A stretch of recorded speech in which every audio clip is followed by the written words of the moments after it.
ప్రజానాట్య మండలి జిల్లా 11వ మహాసభ సందర్భంగా జిల్లా కలెక్టర్ కార్యాలయం వద్ద కళారూపాల ప్రదర్శన ఆద్యంతం అలరించింది. సిఐటియు అఖిల భారత ఉపాధ్యక్షురాలు జి బేబీరాణి, అంబేద్కర్ ఉద్యమ సీనియర్ నేత ఐతాపతుల రామేశ్వరరావులు ముందుగా డప్పులు మోగించి ప్రదర్శనలు ప్రారంభించారు. ఈ సందర్భంగా శ్రమ గొప్పతనాన్ని చాటుతూ ఆర్ఏ వాసు రచించిన నా చెమట చుక్క గీతానికి నృత్య ప్రదర్శన చేశారు. డాక్టర్ రవికుమార్ రచించిన ఉరిమే ఉత్సాహం, ఊరికే చైతన్యం, మట్ల తిరుపతి రచించిన కమ్మనైన అమ్మపాట, కంచుల జయరాజు రచించిన జాగోరే జాగో అంబేద్కర్, దేవేంద్ర రచించిన ఎక్కడమ్మా నువ్వు లేనిదినతో పాటు నారీశక్తి, ఆజాదీ, కుర్రాళ్ళు వంటి పాటలకు నృత్య ప్రదర్శన నేర్చారు.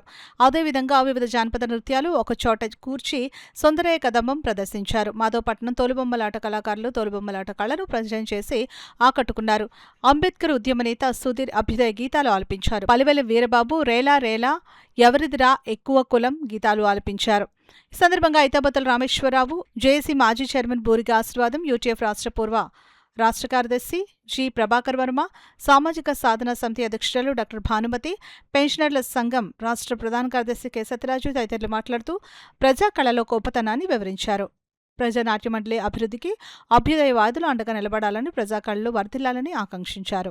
ఈ కార్యక్రమంలో ప్రజానాట్య మండలి జిల్లా కన్వీనర్ ఎస్ బంగారాజు, కమిటీ సభ్యులు కేదారి నాగు, సుబ్రహ్మణ్యం, జుత్తకి శ్రీనివాస్, లోవరాజు, అనుపర్తి ఏడుకొండలతో పాటు దారపురెడ్డి సత్యనారాయణ, మహాపాతన్ రాంబాబు తదితరులు పాల్గొన్నారు.